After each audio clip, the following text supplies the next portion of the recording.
Imagine you've been burdened with a Mafia blood debt for 7 years only to discover that the creditor is actually the Mafia boss who's been secretly watching you. Hey guys, here's a super gangster drama. The female protagonist, Isoda, is resentful because she's been completely ignored by the gang leader Ruggero for 7 years, so she immediately took her younger brother Ennio's arm and went to the party to teach him a lesson. Who would have thought that the younger brother, feigning innocence, was plotting to even call a priest to force a marriage to settle a blood debt? The climax was a shocking plot twist. The gang leader stormed into the wedding hall, kidnapped the bride, and declared that the debt belonged to him. It turns out he ignored her to protect her from the hungry wolves in his family. I had not projected this outcome. I am grateful. For 7 years, he rendered me non-existent. Through countless functions in identical venues, his gaze would pass through me as if I were transparent. No acknowledgement, no pause, no facial twitch to confirm my presence. For 7 years, I suppressed the response until the evening I chose to manifest by appearing with the incorrect escort. The entire assembly registered the anomaly. The ensuing silence was sharp, and for the first time in 7 years, he observed me. Not as if I was present, but as if I had ignited a fuse in a volatile environment. He traversed the floor, seized my hand without consent, and inclined his head until his lips were adjacent to my ear, murmuring so only I could discern, "You made an error in judgment by accompanying him." The information I lacked, which had been withheld, was that the prolonged silence was not apathy. It was a condition far more malignant. By the time I ascertained the cause, 2 brothers were already in conflict over a claim to something whose value I did not yet comprehend. One presented an escape route, too idealized to be secure, while the other provided a form of protection that functioned as a confinement. The operative question was not one of affection. The operative question was what they were concealing from me and the motive behind it. I am Lena, and this case study is just commencing. Chapter 1. The cerulean garment. My presence at that location was ill-advised. I confirmed this while applying eyeliner a second time, my hand exhibiting more stability than my psychological state. The reflection in my Palermo apartment's mirror was of a woman prepared for any contingency, but internally I was engaged in a silent conflict with rational thought, and I was failing. "You are proceeding with this course of action," Giada stated from the threshold of the bathroom, her arms folded in a posture indicating a preformed conclusion she was prepared to deploy. Giada was my closest associate, proprietor of a vintage textile store in Palermo's center, and the sole individual capable of deciphering every stratum of my poor choices before I could. "Proceeding with what?" I inquired, affecting ignorance while adjusting the blue garment that adhered to my form in a way that eliminated all ambiguity. "Attending the annual Cavour ball as Ennio's companion." She moved from the doorway toward me, adjusting a strap that had descended my shoulder. "Isoda, my dear, I value you, but this is not an act of bravery. It is a declaration of hostilities, utilizing décolletage." I offered no response, as her assessment was accurate, and verbalizing it would grant the situation an unwanted reality. The yearly Cavour family ball was the preeminent social affair on Sicily's east coast. I had been an attendee since childhood, initially as the offspring of a man within that circle, then as the young woman whose recurring invitations were a source of speculation. The rationale was elementary. I attended due to pride. The same irrational, fierce pride that had sustained me since age 17. When my father's death left me with a meaningless surname and an all-encompassing debt. 7 years later, at 24, I remained, possessing the same steady hands and unyielding resolve. I had learned, however, that dignity is not an inheritance. It is a quality one clings to with great effort, day after day, until it adheres to you like scar tissue. Giada observed me through the mirror, her expression now devoid of its prior irony. Why Ennio Isotta? I possessed the answer with a lucidity that was painful. 7 years of being disregarded by Ruggero Cavour, 7 years of looks that penetrated me as if I were glass, had impelled me toward the one place capable of affecting him, his brother's arm. The situation was not about Ennio, it was about the invisible girl demonstrating that she could, in fact, be seen. Because he extended the invitation, I replied, closing my lipstick with the definitive sound that terminated the discussion. The vehicle Ennio dispatched was a discreet black sedan with the scent of new leather. I entered it alone.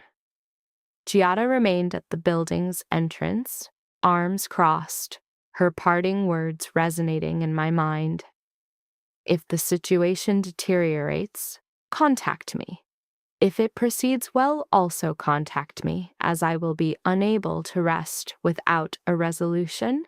The route to the family estate near Catania was long enough to review every reason this was a tactical error, yet too short to induce a change of plan.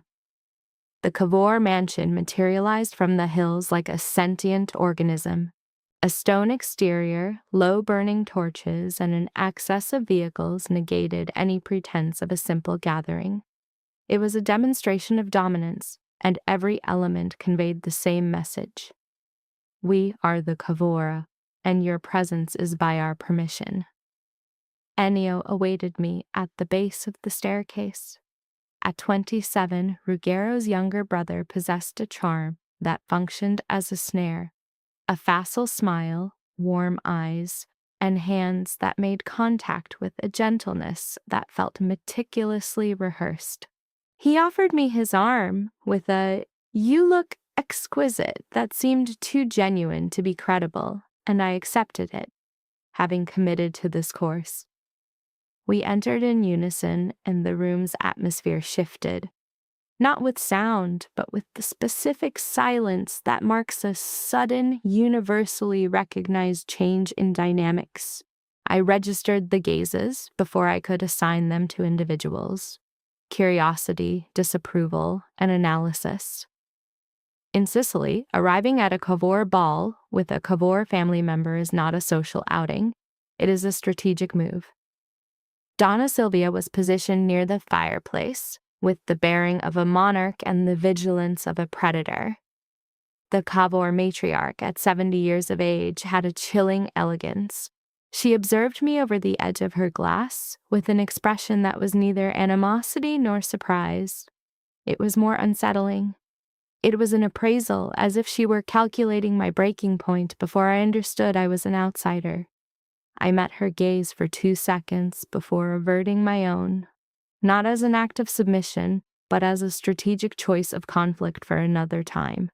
Ennio navigated me through the ballroom with the innate confidence of one born to that environment, and I allowed him to lead while my eyes, against my will, scanned for the one individual I had resolved not to seek. Then, he was in my field of vision. Ruggero Cavour stood near the bar, glass in hand, with the presence of a man who could dominate a room through sheer stillness. At 31, the head of the Cavour family projected an authority that silenced others without a word. A black suit, no tie, and the signet ring, a crowned lion with a dagger in its jaws, gleaming on his finger. Every aspect of his presentation communicated a single idea. I am the threat that is masked by civility. He was completely motionless, his gaze fixed directly upon me. I was familiar with Ruggero's expressions, the one that passed through me, the one that deliberately avoided me like a conditioned response, the one that classified me as part of the furnishings. This expression, however, was novel. It possessed substance. It had intensity. It held an element I could not identify, but which I felt systemically. As though every nerve had been simultaneously activated, I did not break contact, not on this occasion. I met his gaze, channeling 7 years of accumulated silence, and my internal monologue stated, "Acknowledge me. At last, acknowledge me." Beside me, Ennio applied gentle pressure to my arm, and when I turned to him, his face bore a smile. It was the type that does not engage the eyes, the type that suggests knowledge you do not yet possess, as if the visual exchange between Ruggiero and myself was his intended outcome. Before I could analyze the implication, the room's atmosphere shifted. Ruggiero was in motion. He placed his glass on the counter without looking and traversed the ballroom with long, methodical steps. It was a gait that caused others to yield space reflexively. Each step seemed to annihilate the distance between us as if it were a personal affront. He halted before Ennio and me, and for a moment respiration seemed to cease. He then took my hand, disengaging it from Ennio's arm with a decisiveness that allowed no debate, and leaned in until I could feel the warmth of his breath on my skin. "You should not have accompanied him," he stated, his voice so low that only I could perceive it. My heart beat erratically, a somatic betrayal. I withdrew my hand with the same force he had used to take it and met his eyes. The dark eyes that had ignored me for 7 years, as if I were non-existent. And you should not have ignored me for 7 years. Chapter 2. The content of the silence. 3 days elapsed since the ball, and Ruggiero Cavour concluded that the optimal compensation for 7 years of silence was to become a constant, unavoidable presence. On Monday, he materialized at the restaurant near the studio where I habitually lunch. He did not enter. He positioned himself across the street, supported by a black car with arms crossed, observing the building's facade as if conducting a structural appraisal. When I exited and saw him, he had already departed, but the proprietor informed me with a strange smile that a man, both polite and intimidating, had inquired if I dined there daily. On Wednesday, a colleague at the Palermo Restoration Studio reported receiving a peculiar call from someone asking about my work schedule, my visitors, and my recent disposition. She presumed it was a concerned relative. I knew it was not. On Thursday, my building's security guard noted, with studied casualness, that a black car had been stationed on my street each night since the weekend. I did not need to ask whose it was. Ruggiero was not offering protection. He was systematically reducing my space, and the distinction between the two was a line so fine I could sense it viscerally but could not prove it. In contrast, Ennio employed a methodology of indirect approach. White peonies were delivered to the atelier on Tuesday, a targeted selection based on a preference I had no memory of sharing, circumventing predictable courtship rituals. A dinner proposal followed by phone on Wednesday, its tone suggesting an abundance of time and a lack of urgency. On Thursday, a brief inquiry into my well-being. The presentation was one of low-intensity engagement, devoid of discernible secondary agendas. Ennio projected a charisma Ruggiero lacked, simulating presence and kindness with an unnerving naturalness. This simulation triggered cognitive dissonance. Within the Cavour paradigm, no interaction is devoid of calculation, and kindness is merely a transactional veneer. I relayed the data to Giada by phone from my apartment, experiencing a psychosomatic headache from cognitive overload. Her subsequent silence, a statistical anomaly for her, preceded her clinical summary. The elder subject is conducting surveillance. The younger is engaging in courtship. A pause. Honey, the diagnosis is either a romance or a lawsuit. Sometimes both. I experienced a brief moment of levity, a testament to Giada's gift for verbal encapsulation, when the emotional release subsided. However, the core conflict remained. The schism was not between Ennio and Ruggiero. The internal conflict was between my perception of what is deserved and what is desired, two constructs that appeared mutually exclusive. By Friday, I was in isolation at the atelier.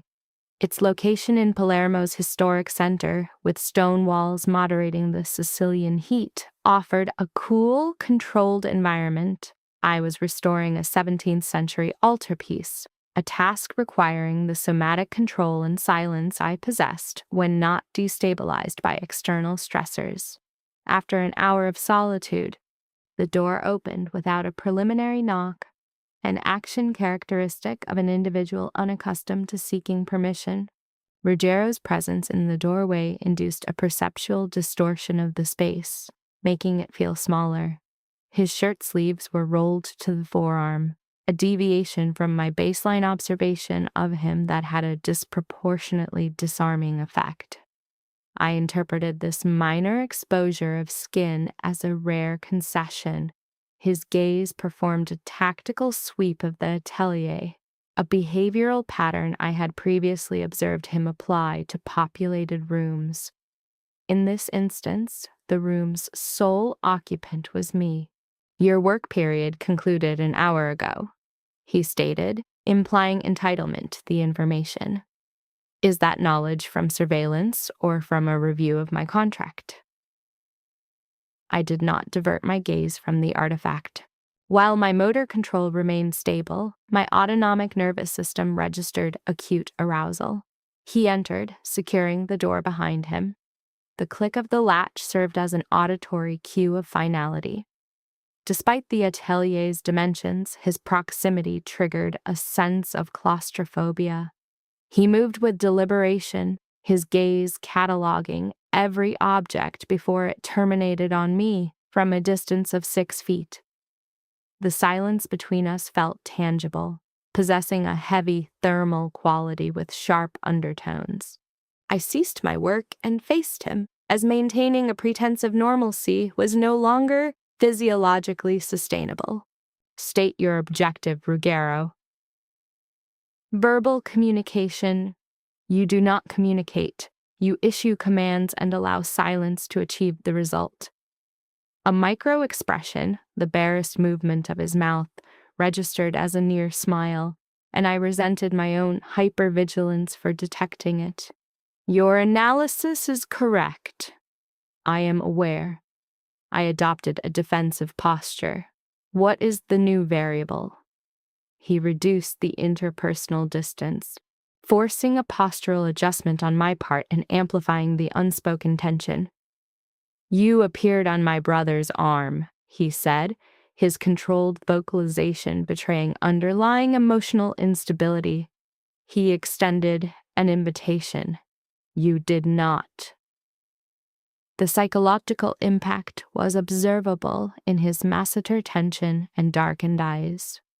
Ruggiero Cavalli is a subject unaccustomed to direct confrontation with truths for which he has no prepared response. "I possessed my reasons," he stated after a pause that lasted the duration of 3 of my heartbeats. "Reasons provide no thermal comfort, Ruggiero." The words were impulsive, carrying the cumulative weight of prolonged psychological invalidation.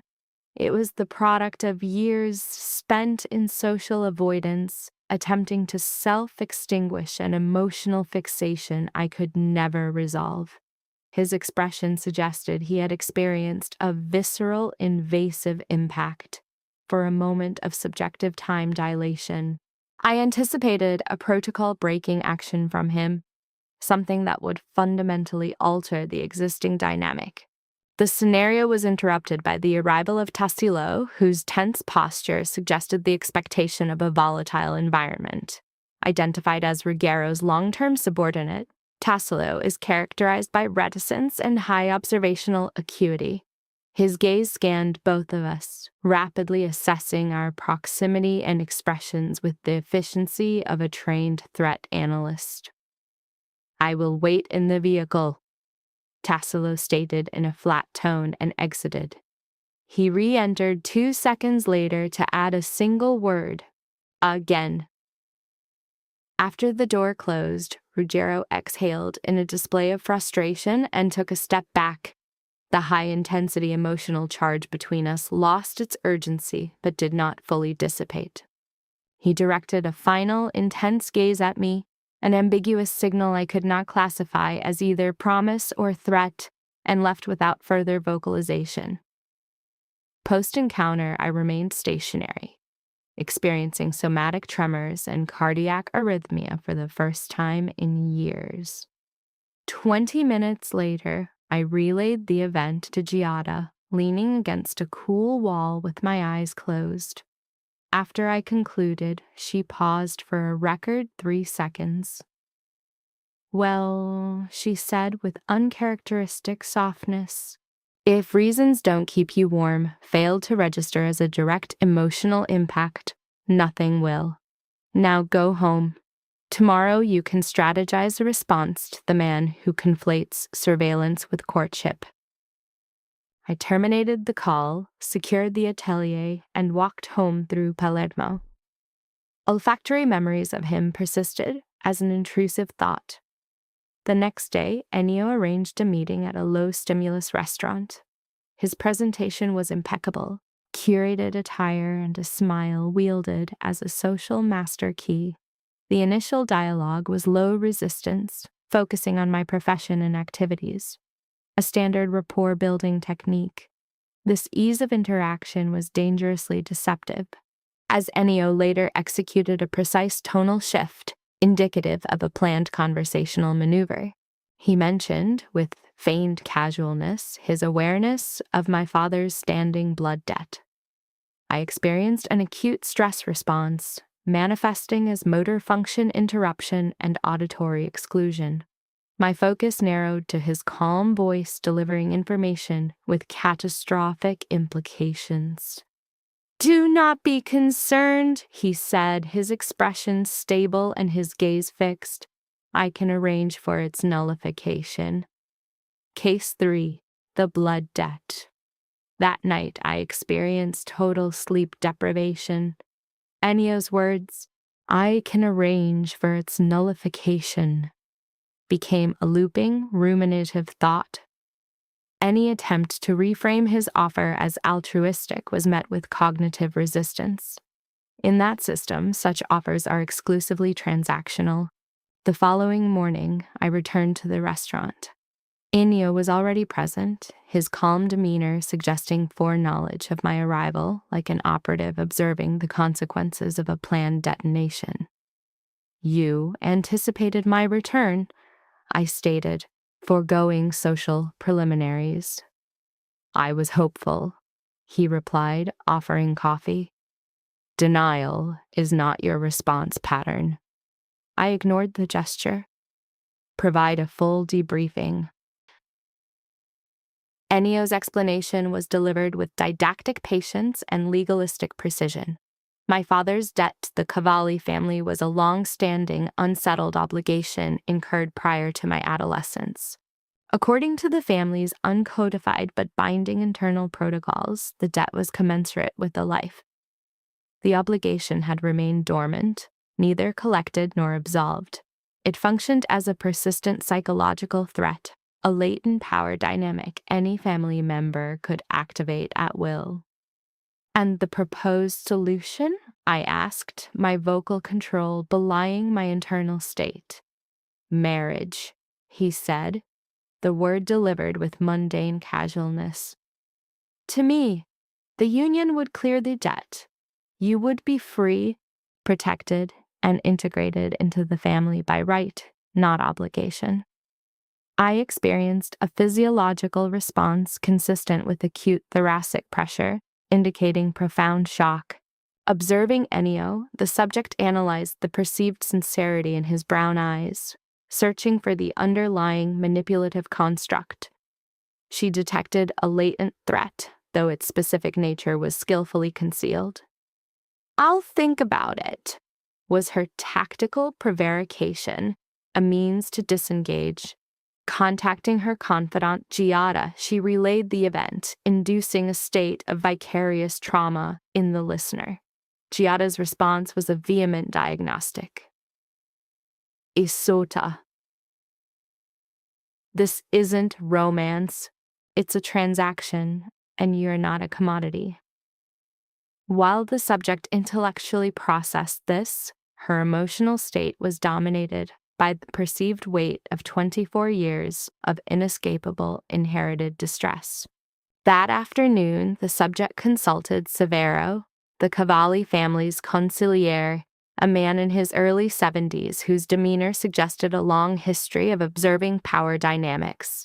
He met her in a setting that exuded a sense of archival history and permanent resolutions, anticipating her line of questioning with practiced patience.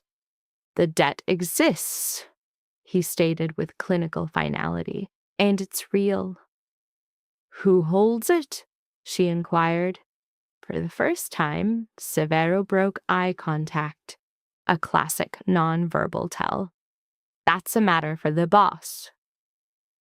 The verbal response was a barrier, but the averted gaze was a data point she filed away, understanding that all concealed truths eventually emerge under the right pressure. The subject proceeded to the Cavalli estate near Catania as dusk fell, her internal state marked by a febrile determination for disclosure. The only individual capable of providing it was Ruggiero. However, she was intercepted by Donna Silvia, the matriarch, whose presence in the corridor was a calculated maneuver. Her assessment of the subject was a clinical display of social dominance, and her words were engineered for maximum psychological impact. "You are not a boss's wife," she stated without inflection. "You are the daughter of a man who died owing. Don't confuse attention with position." Each phrase was a precision strike aimed at the subject's core vulnerabilities. The subject experienced each syllable as a puncture to her primary psychological defense, the belief in an identity separate from her father's liability. Donna Silvia did not await a reaction, departing with the detached air of one discarding an irrelevancy. After a 3-second pause for emotional regulation, the subject breached protocol, entering Ruggiero's office unannounced. He stood over documents exhibiting the stress of a man burdened by consequential decisions.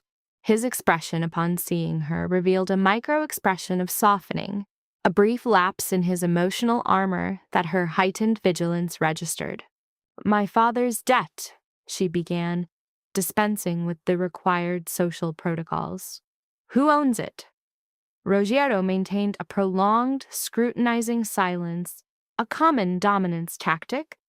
The subject, conditioned by 7 years of social negation, endured the psychological pressure.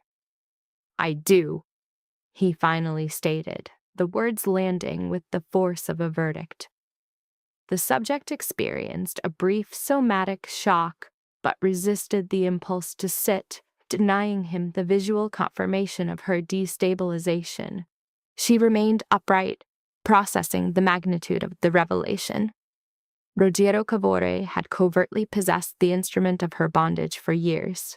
He had held the power to destroy her for 7 years, yet never acted upon it, employing a sustained campaign of psychological disregard. He had looked through her as if she were non-existent, all while being the arbiter of her fate. A complex rage, tasting of iron, surged within her. This was not simple anger, but a profound fury born from discovering that the source of her greatest pain was also her unwitting protector. This paradox, a key feature in trauma bonding, left her momentarily speechless, unable to articulate the overwhelming cognitive dissonance. Consequently, she executed the only available action. She turned and withdrew.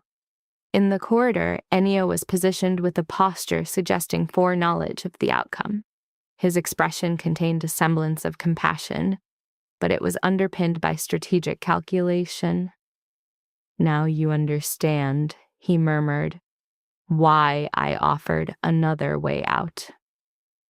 Chapter 4: What No One Was Supposed to See. The subject initiated a period of complete isolation, a defense mechanism against acute trauma. She deactivated her phone to both Ruggiero and Ennio, ceased work, and spent 2 days enveloped in a palpable, immobilizing rage. Giada was the sole permitted contact. She arrived the first night, bringing wine and providing a non-judgmental presence. As the subject finally spoke, her narrative emerged in disjointed fragments, a cognitive mapping of her shattered perceptions. Giada gathered these pieces without attempting premature synthesis. "The worst part isn't what he did," the subject confessed. "The worst part is that I don't know if I should be furious or grateful, and the two things at the same time are destroying me." Giada paused, carefully considering the duality. She then offered a clinical assessment in a grave tone. "It could be protection. It could be control. And that's what's scary, Isuta. Because when the same action can be both things, you never know what ground you're standing on." This articulation of the central ambiguity was correct. This state of uncertainty, lacking clear emotional parameters for hatred or forgiveness, created a psychological limbo. During the subject's withdrawal, Ennio initiated a strategic move, converting a private issue into a political one by formally presenting his marriage proposal as a solution to the debt.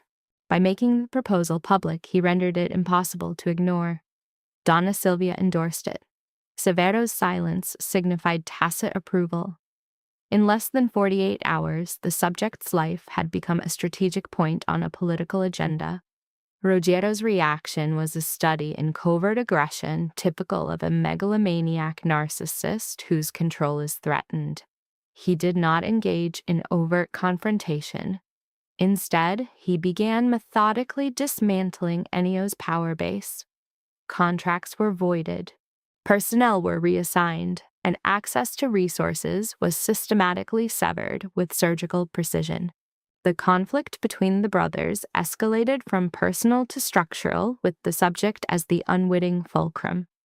On the third night, the subject's psychological state shifted from paralytic rage to a proactive need for confrontation. She had to directly challenge Ruggiero and demand an explanation devoid of his typical silent manipulations. She found him in his study, exhibiting signs of stress. His dress code was relaxed beyond protocol. His eyes showed fatigue, and a glass of whiskey suggested self-medication. Upon her entry, his expression flickered, with something akin to relief before his emotional mask was restored. "You disappeared," he observed. "You lied," she countered, "for 7 years. "I didn't lie. I didn't tell. It's the same thing when the silence carries that much weight." He moved away from the desk, presenting his back, a defensive posture. The tension in his shoulders was palpable. "Why did you buy the debt?" she asked, her voice low, burdened by the gravity of the question. "Isota, why?" He turned, and his face revealed a profound fracture in his composed persona, a fissure in his psychological defenses. The cold, calculated armor of the Savour leader was gone, replaced by something broken. "Because if any other man had bought it," he said, his voice strained, each word seemingly extracted at great cost, "you wouldn't be here. You'd be in a house you didn't choose with a name you didn't want living a life that isn't yours." The statement was a powerful blow, designed to reframe his control as an act of salvation. She demanded the unvarnished truth, stripped of the procedural veneer the family applied to all interactions. Ocular discomfort indicated imminent tears, which she suppressed with buccal pressure, a clear refusal to exhibit vulnerability in his presence. Her query, "Was your method different?" carried a notable tremor. "You held me in a cage of ignorance." "That isn't protection, Ruggiero. It's confinement." The verbal strike found its mark. His involuntary eye closure and masseter tension revealed a man confronting an indigestible truth. Upon reopening, the psychological fracture was more pronounced. A silence ensued, laden with the impact of the preceding exchange. Rogero advanced on her position. The subject remained immobile, not from courage, but from a psychosomatic paralysis that defied her conscious impulse to retreat. He closed the remaining distance, and a palpable thermal energy transferred between them. Slowly, he initiated contact, resting his forehead against hers. With eyes closed, his breathing was warm and erratic against her lips. His scent, a mix of wood and profound fatigue, suggested the 7-year emotional quarantine had exacted a significant toll. "I know," he vocalized softly, the 2 words encapsulating years of unspoken regret, desire, and fear, a compact confession vibrating against her skin. She approached the threshold of capitulation, nearly initiating reciprocal contact that would redefine the moment into one she deeply craved. This impulse was aborted by the sudden, unannounced opening of the door. Tassilo's entrance interrupted the scene. His gaze processed the intimate tableau, foreheads touching, proximity eliminated, the atmosphere dense, with the practiced speed of a trained observer. Yet his expression held an unfamiliar urgency. "Boss," he stated, his voice stripped of its usual monotone. The tone was taut, like a chord strained to its breaking point. "Ennio is in the hall. He's with a priest." The moment fractured. Rogero recoiled as if from a physical blow, his expression showing a rare, genuine shock. He looked from Tassilo to her, the psychological fissure sealing instantly, replaced by a colder, more menacing state. Ennio had escalated the conflict, bringing clerical and familial witnesses to the estate to force a public commitment. Rogero, the master strategist, the man who anticipated every contingency, was being tactically outmaneuvered by his own kin. Observing Rogero, she found that for the first time, his next action was entirely unpredictable. He could adhere to protocol and forfeit her, or he could shatter convention and claim his attachment. As he deliberated, she remained in the center of the study, a passive subject whose future was now a pawn in a fraternal power struggle, with her own desires rendered irrelevant. Chapter 5. Public Confrontation. The main hall of the Cavour estate was staged as a tribunal under the guise of a formal gathering.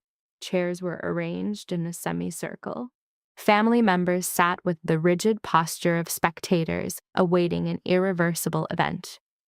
At its epicenter, Ennio Cavour stood beside a priest, his composure meticulously crafted, smiling as if the outcome were a foregone conclusion, awaiting your assent.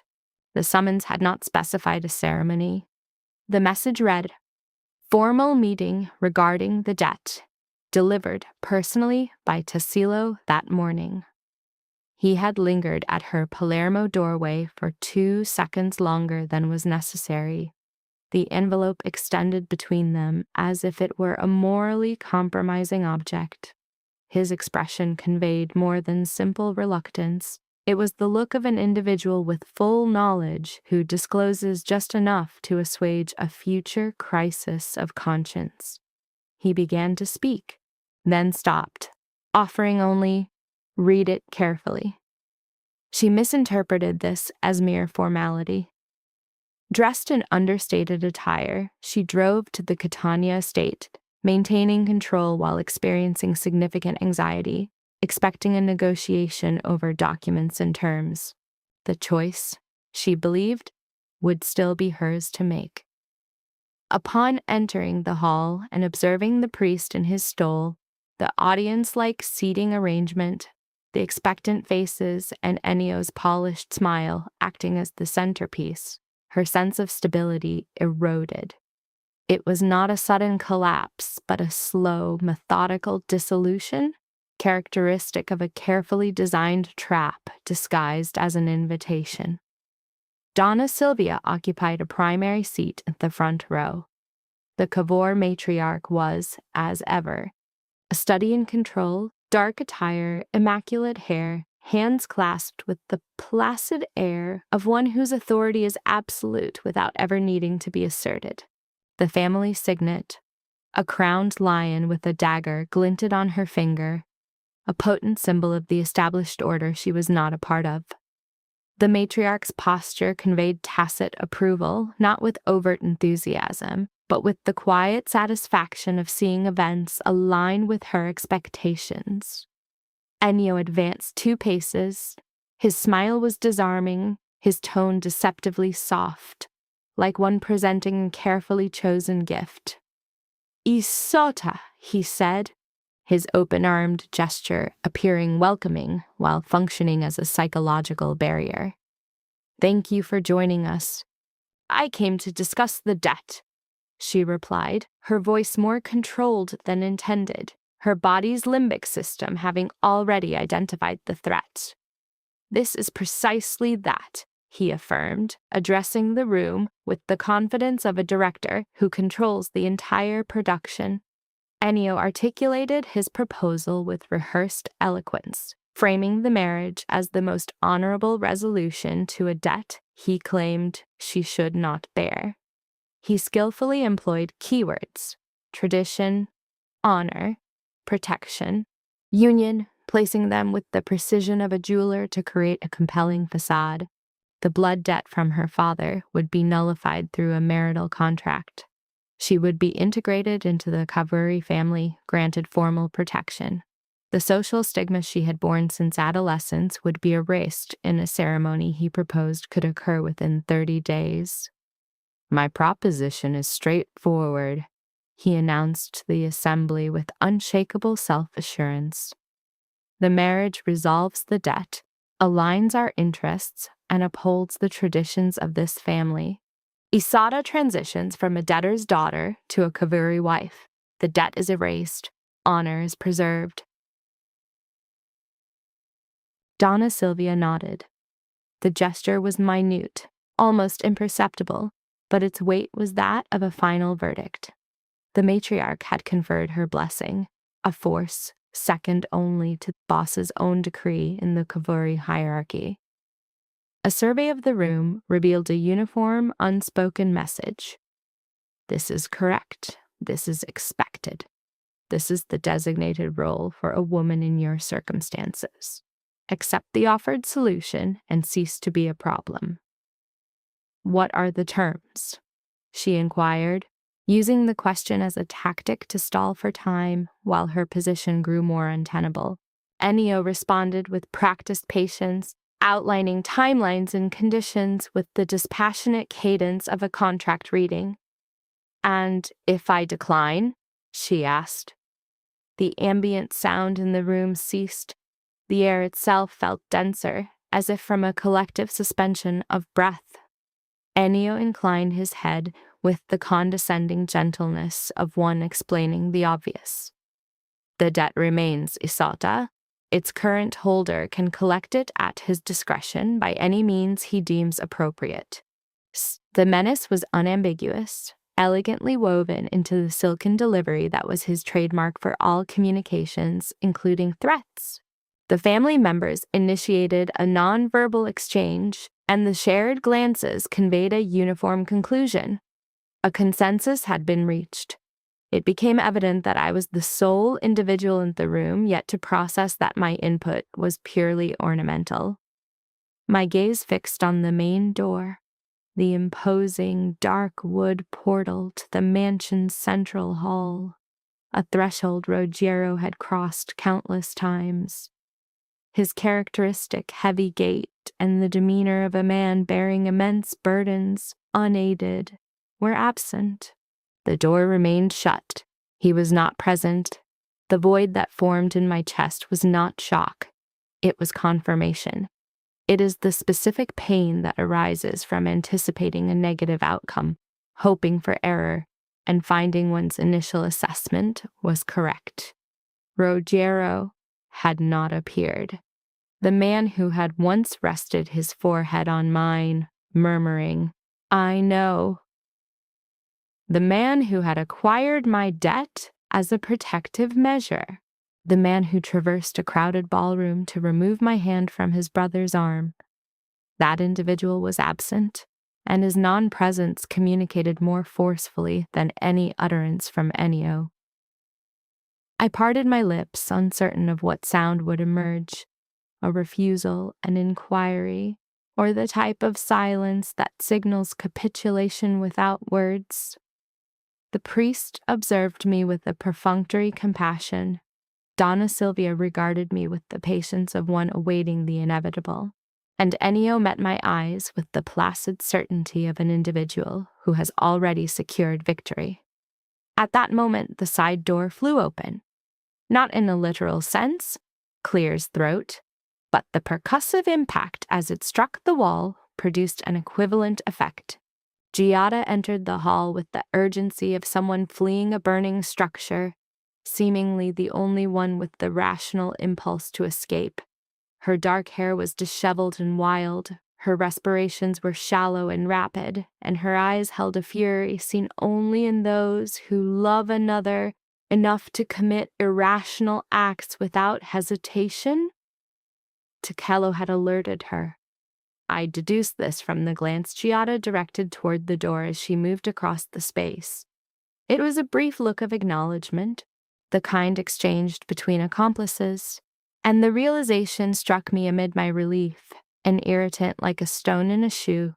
The same individual who presented me with the invitation, aware of what awaited me, was the one who had summoned Giada for my rescue. He could have provided a direct warning.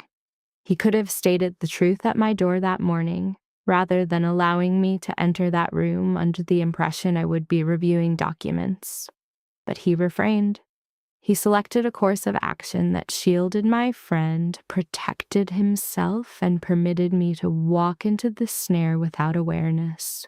I mentally cataloged this information with other unresolved data, storing it with patience for a time when the piece might fit into a larger, currently unseen, pattern. Giada disregarded every person of status in that room. She passed by territory captains as if they were inanimate objects. She moved before Donna Silvia without averting her gaze and stopped beside me, a bastion of vintage fabric, unfiltered speech, and a loyalty beyond any monetary value. "If you agree to this, farce," she murmured into my ear, her hand constricting my arm with enough pressure to bruise, "I will physically remove you from this place." My eyes stung. The constriction in my throat intensified with a force that threatened my composure. Not from fear nor from sorrow, but from relief, the profound relief of discovering that in a room defined by power and protocol, where my name was being debated like a contractual term and my future bartered like a commodity, someone had arrived for my sake. Not for personal gain, strategic advantage, or obligation. Giada was present because I was hers, and she was mine. A bond of the most fundamental and potent kind. No ring, no contract, only the decision to appear when all else collapses. I returned the pressure of her hand, and then the main door opened. Ruggiero's entrance was not hurried. He offered no speech. He did not signal his arrival with words or grand theatrics. He merely opened the door and entered, and the entire room's composition reoriented around him as if its gravitational axis had shifted. The family members corrected their posture before they were conscious of the act. The priest retreated a half step, pressing against the wall with the quiet urgency of one moving away from the epicenter of something not understood, but which his body identified as a threat. Donna Silvia's eyes narrowed with the precision of a blade angled in the light, appraising, calculating, determining if the sight before her constituted a threat or simple insubordination. Ennio remained motionless, and for the first time since my arrival, his smile showed a subtle tremor at the corners. Ruggiero did not look at me. He did not look at his mother, the priest, or the chairs occupied by important men feigning attendance for tradition rather than out of curiosity. He walked directly to his brother, stopping less than 3 feet from him, and the distinction between them had never been more pronounced. The two brothers made eye contact, and the silence between them was of the kind that precedes irreversible statements.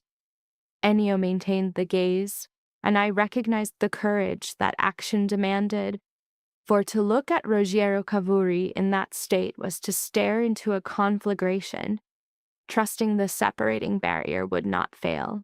Ruggiero spoke in a low tone, yet the silence in the hall was so complete that each syllable reached every person present as if it had been shouted in an empty plaza. "She is not marrying you. The debt is mine, the decision is mine, and the answer is no." No one inhaled. I observed Donna Silvia clutch the arm of her chair with the force of someone physically restraining their composure. I saw Severo shut his eyes for a moment, the minimal gesture of a man who hears the initial sound of a collapse and knows escape is futile. I saw the priest look at the door with an expression clearly calculating the distance to the nearest exit and finding it too great.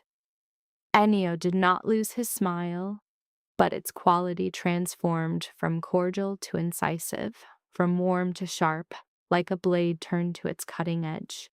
"The answer is hers, brother," he said, turning toward me with a broad, theatrical motion as if restoring something Ruggiero had attempted to seize. They both looked at me. The entire room looked at me, and I felt Clear's throat, the pressure of those gazes like a physical weight on my shoulders, my chest, my legs, on every part of my body that wanted to yield and sit and let another decide, for it would be so much less difficult. It would be far simpler to acquiesce, sign the document, adopt the name, and allow the current to carry me to its destination. It was the expectation of everyone in that room. It was what tradition required. It was what women in my circumstances had done since that world's inception. Accept the offered solution and remain silent. Giada squeezed my hand, a brief, firm pressure that requested nothing and offered everything. "I am your anchor. You are not alone. Do what you must." I looked at Ennio, at the man proposing an escape that was a prison with an appealing title, who converted my debt into currency and my body into collateral. He returned my gaze with something that, in a different setting, might be mistaken for genuine fondness, but here, in this staged environment, it was merely another instrument serving an ambition concealed by courtesy. And I looked at Ruggiero. He stood 10 feet away with his usual posture, but his shoulders held a quality I had not seen before. A tension that was not authority. It was anticipation. But his eyes were different. They held no commands, no calculation. Clear's throat. None of the armored coldness so familiar I had for years mistaken it for indifference. What was present was something that destabilized me in a way nothing else in that room had. Vulnerability. Raw, unprotected, and exposed. The silent terror of a man who, for the first time, was not in command of a situation. He was subject to it. He was waiting. And the act of waiting was costing him more than any battle he had ever waged. Ruggiero Cavouri, the boss, the name, the man who could intimidate entire rooms without speaking, stood before me with his defenses down, waiting for me to determine his fate with a single word. And in that illogical, impossible power shift, I comprehended something he had perhaps long known. That love is not the antithesis of control, but its surrender. I took a deep breath. The air filled my lungs as if for the first time in hours, bringing with it an unexpected clarity. It was sharp, clean, and devoid of the rage that had previously sustained me and the fear that had paralyzed me before. What was left was simpler and more resilient than either. Certainty. I knew my identity. I was not a commodity. I was not a clause. I was not a debtor's daughter, nor a piece in a conflict between two brothers, over me as if I were territory to be claimed. I was Isada Ferry, a woman who mended things others allowed to break, who upheld her own dignity with her own hands, and who stood alone in the center of a room of powerful men who had no idea how to handle someone who refused to occupy the space they had designated for her. The paternal debt is not my liability, I stated, my vocal tone unexpectedly firm, a product of 24 years of suppressed expression and manufactured composure. I am not a transactional asset. I initiated the subsequent silence, controlling its duration as a novel assertion of power. For the first time, the quiet in that space was mine to command. I would not relinquish it prematurely. However, should I enter a partnership, I added, directing my gaze toward Ruggiero, the choice of partner and the conditions of that union will be mine alone. The room entered a state of collective suspended respiration. I maintained eye contact with Ruggiero, whose gaze, after years of avoidance, now exhibited a fixation suggesting an acute fear of loss. My voice was pitched for intimacy, yet tonally resolute, a non-negotiable declaration. By my conditions, Ruggiero? His stare was prolonged, a silent vessel for years of uncommunicated history. His reply, hoarse, low-pitched, signified a capitulation more costly to his psyche than any strategic defeat. By your conditions. Chapter 6. The Aftermath. The expected emotional eruption did not occur. No shouting, no acclamation. None of the theatricality typically associated with such pivotal junctures. The actual result was more subtle and psychologically disruptive, a complete recalibration of the power dynamic. Each individual present was cognitively processing the event in real time. The Kavuri patriarch, a figure defined by his inflexibility, had just yielded to the conditions of a female subject who, within their social hierarchy, was designated as voiceless. Donna Sylvia rose. Her motion was deliberate, displaying the economy of gesture typical of one who perpetually calculates an action's impact. She avoided eye contact with either myself or Ruggiero. Her egress was marked by a severe elegance, her spine rigid, each footfall on the marble echoing like a judgment deferred, not dismissed. Ennio repressed his humiliation, evidenced by a clenched mandible and a gaze stripped of all emotion save for calculation. His affable facade had dissolved, replaced by the stark expression of a strategist who, having lost a tactical engagement, was already planning the next campaign. With an automated motion, he adjusted a cuff, gave the priest a nod of dismissal, and exited via a side door without a backward glance. His departure induced a greater sense of dread than any verbal threat. Overt hostility is a known quantity, whereas Ennio's strategic silence was a different class of menace.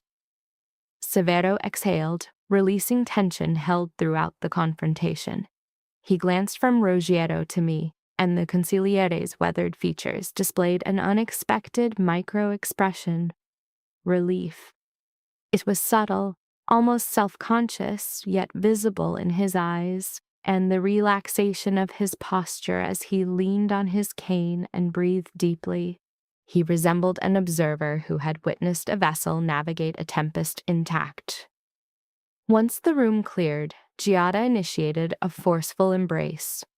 It was not a comforting gesture, but a concussive one, applying intense pressure designed to expel both air and suppressed emotion.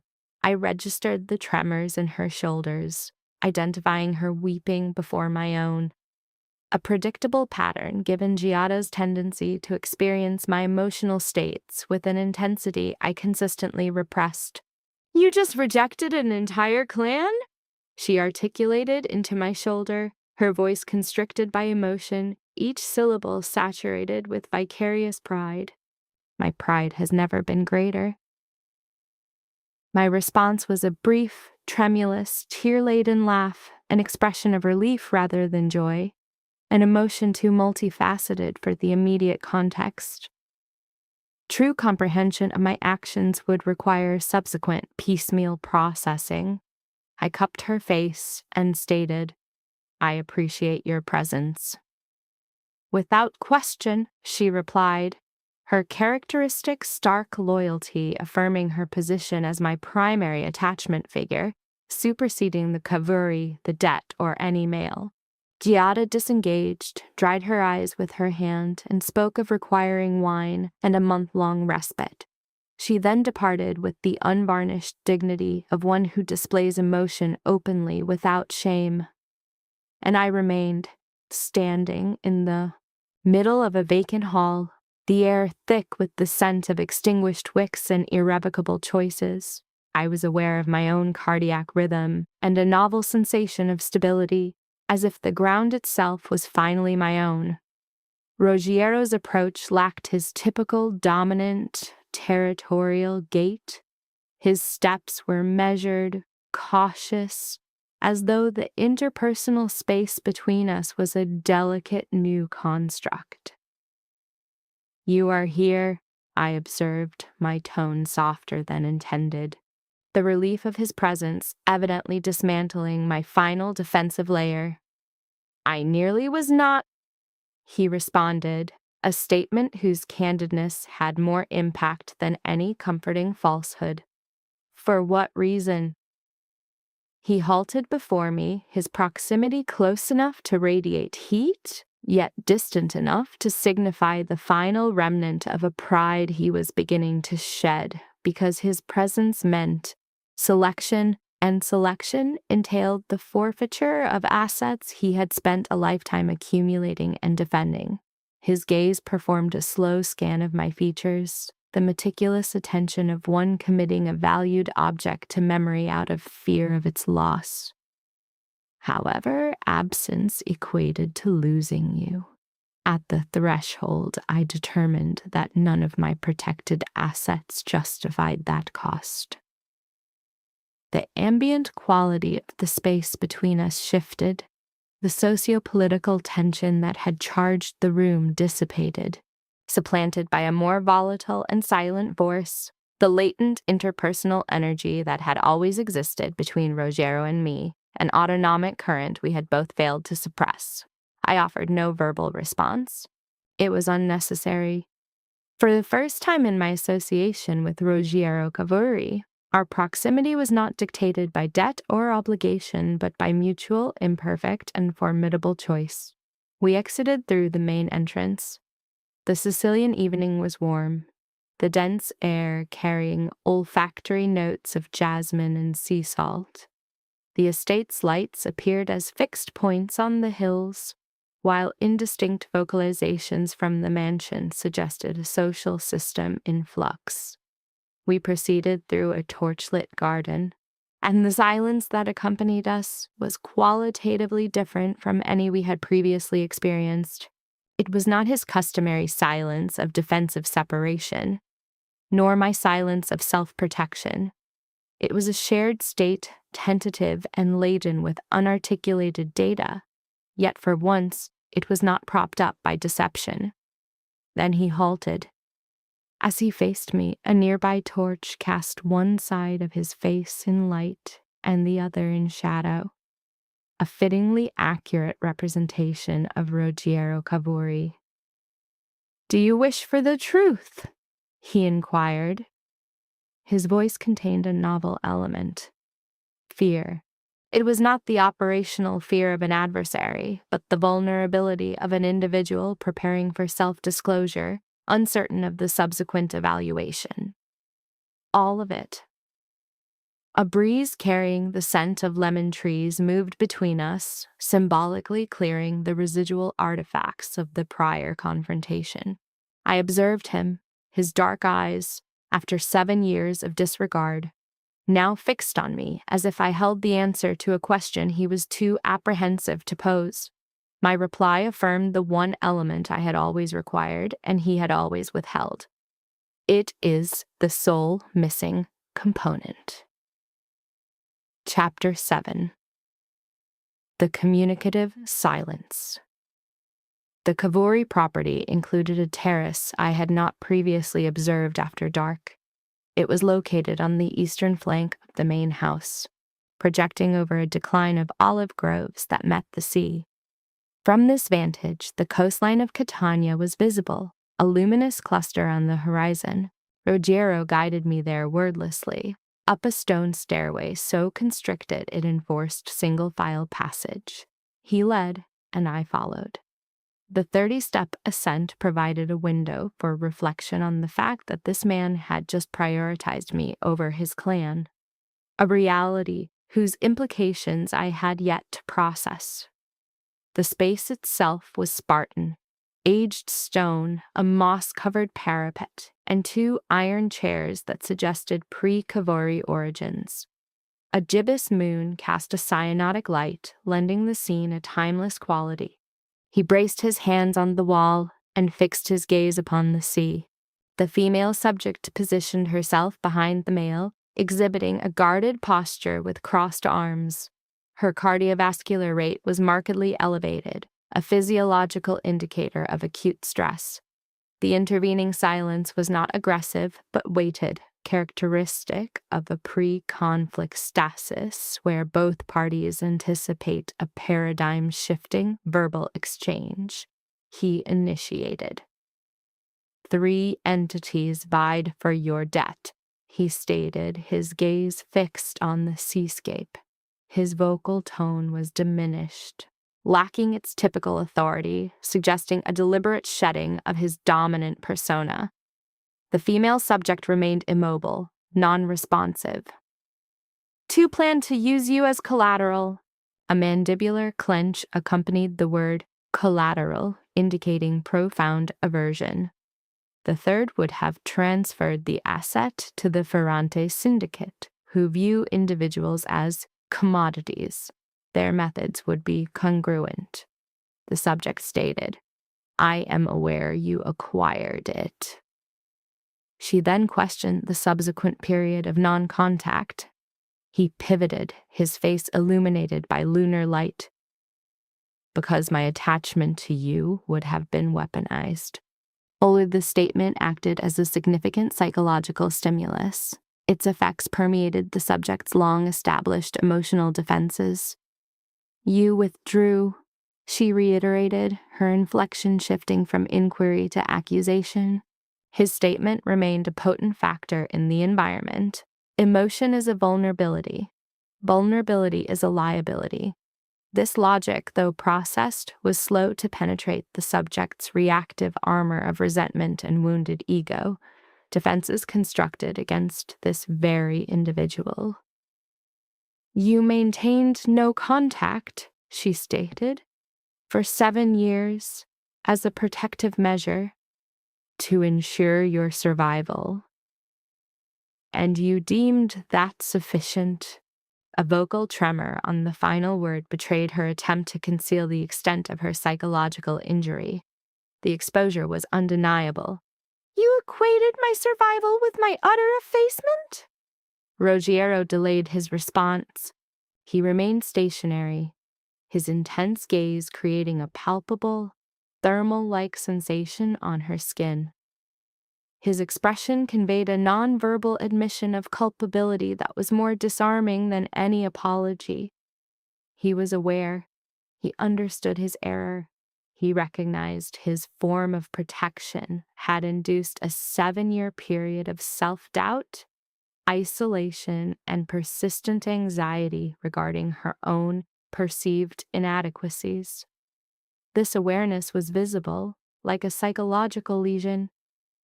Each time I disregarded you, he confessed, his voice low enough to require proximity. I returned to this location, observing the sea, believing that one day, under secure conditions, I would provide a full disclosure.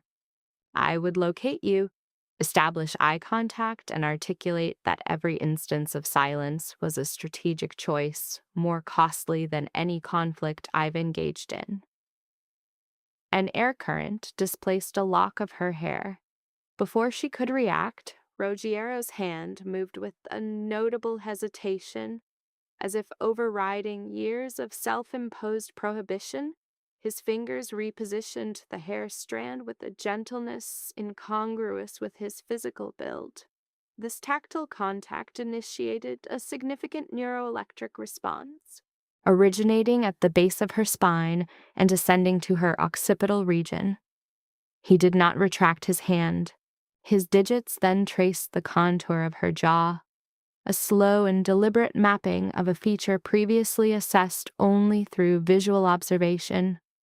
His thumb paused at her oral commissure, the pressure almost imperceptible. I lost 7 years, she vocalized, her tone thin and altered. 7 years that were a shared potential.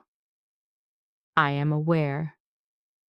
I believed you were oblivious to me. I observed everything, he replied, the statement impacting her with considerable force. I observed your arrival at social functions and your feigned indifference to my presence. I observed your interactions with others, noting the smile was a social mask. I observed your premature departures, a result of the psychological strain of our shared proximity. I observed every instance as soda, and each one inflicted psychological damage. The subject's anger did not dissipate, but underwent a qualitative change.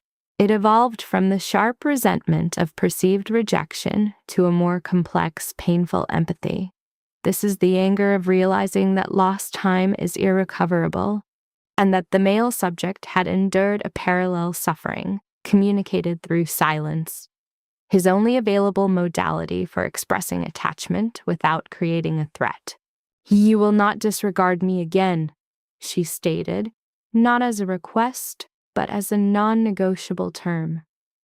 This was the boundary she established with the full measure of her authority, an authority he had publicly validated minutes prior. Never again, he affirmed, the words resonating with the finality of a solemn vow. A rational course would have involved further interrogation, but her physiological responses overrode cognitive function.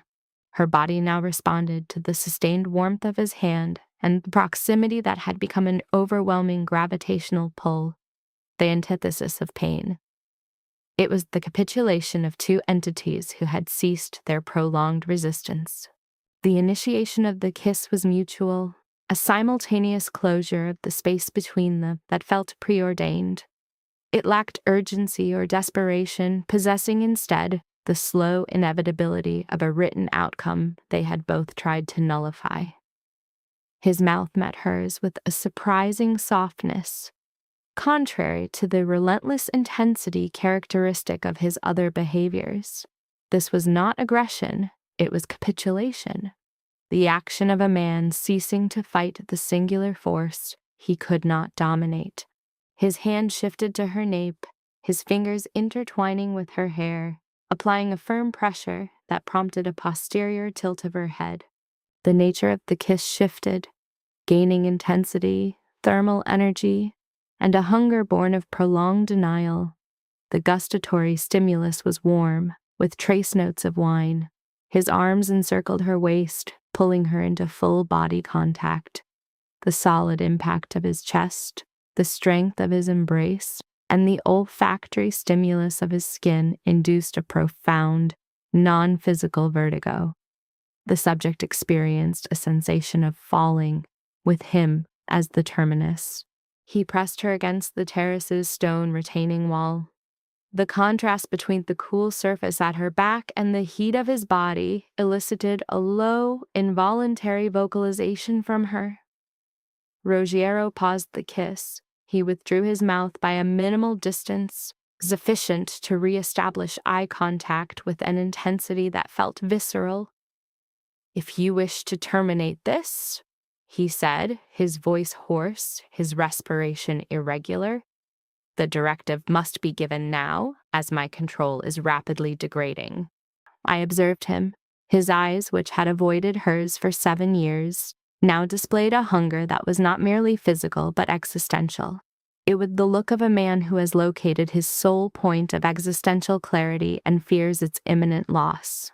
"I have waited 7 years," she responded, her hand on his chest, palpating a cardiac rhythm of a violence that belied his facade of control. "Do not ask me to terminate this now." His resultant vocalization was not a word, but a guttural sound of relief and surrender that she felt through her palm before he resumed the kiss. This time, the previous softness was absent. His mouth claimed hers with an urgency that forced her against the wall, his hands ascending her back with a firmness that was both a command and a plea.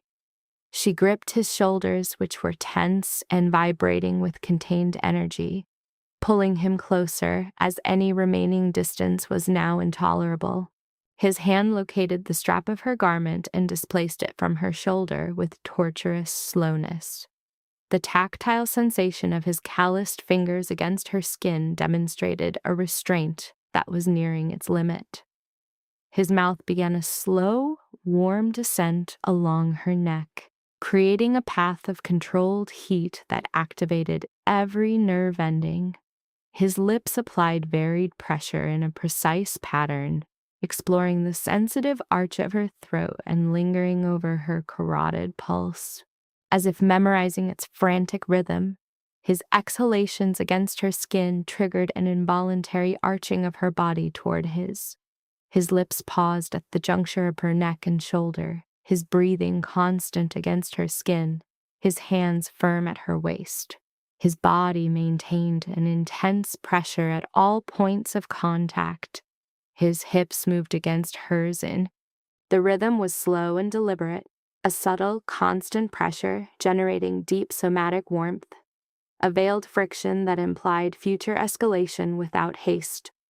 Each motion was calculated to prolong the interaction, facilitating a physical acclimatization through the remaining fabric barriers. "Throughout," he whispered against her skin, the words vibrating like a private disclosure, "all this time, I kept my distance from you, never realizing one could miss a person they never possessed." She closed her eyes, her fingers exploring his hair, registering its texture and the warmth of his scalp as he leaned into her touch, as if this minor contact was a deeply profound affirmation. Case notes reveal a significant power dynamic inversion. The subject, an individual known to command environments with mere presence, exhibited profound physiological distress, his physical proximity to the patient indicating a complete collapse of his controlled persona.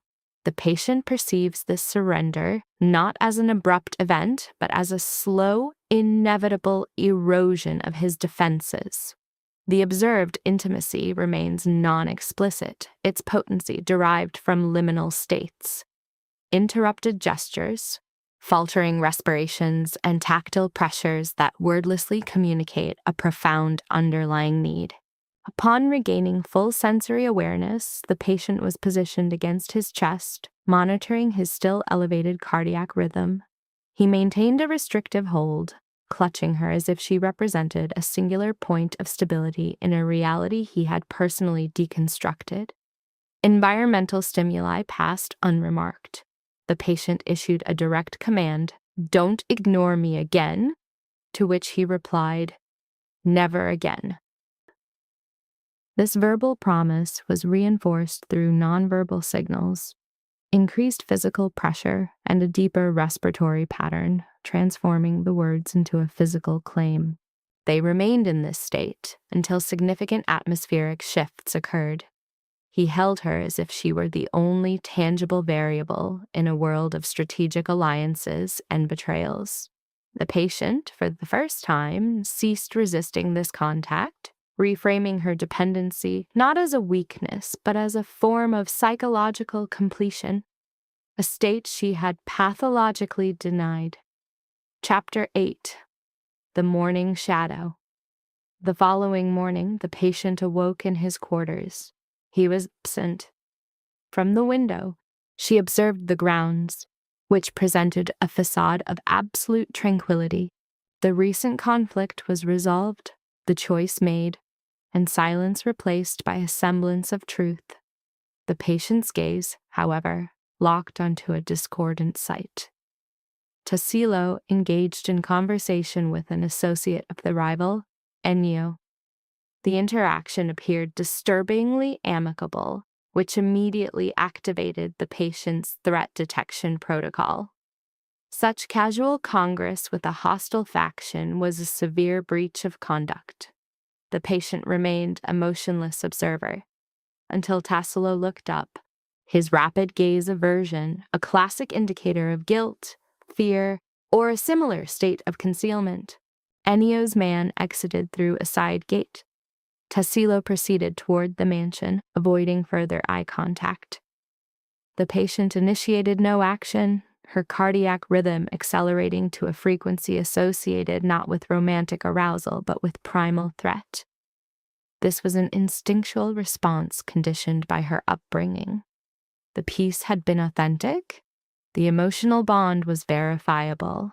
The sensations she experienced in Roggiero's arms, his voice vibrating against her skin like a confession, all of it was real.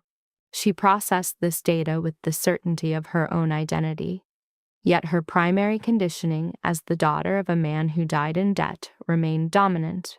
Her formative experience dictates that trust is a liability and that peace in her world is merely an interval between traumatic events. She observed the empty garden, the space Tassilo had occupied, and concluded that this was the true cost of attachment to a subject like Ruggiero Cavouri. Not the danger, but the permanent inability to view a benign morning without instinctively searching for the shadow it conceals. Lena here. That concludes Volume 1 of the analysis, and I've already completed Volume 2. You can gain access to it for a nominal records fee. The period of stability lasted 3 weeks. 3 weeks of sleeping beside the most dangerous man in Sicily, until he reverted to secretive behaviors and began locking doors again, viewing me with that look, the one that means he's about to reimpose a state of ignorance. In the 4th week, I awoke to a cold bed and an armed guard at my door. Ruggiero had departed midnight to conduct an operation I was not cleared to witness. Then a photo appeared on my phone, old and faded. My father's face, smiling next to someone who should not have been there. Below it was a single line: "Ask your husband what happened that night." The conflict had not ended. It had merely changed fronts. And the secret was his. As you can see, that was a brief of Volume 2. To view the complete uncensored analysis, just click the first link in the pinned file. I will see you on the other side in just a few seconds. As a reminder, click that first link in the comments and the complete Volume 2, ad-free and uninterrupted, will be waiting for you. It is that simple. I am finding the work on Volume 2 extremely compelling. Since you are too, I promise there is more to come. This is where you will find studies of even more extreme, true, dark romance pathologies. And because this version becomes so much more graphic, the material would not be well received on a public platform like YouTube.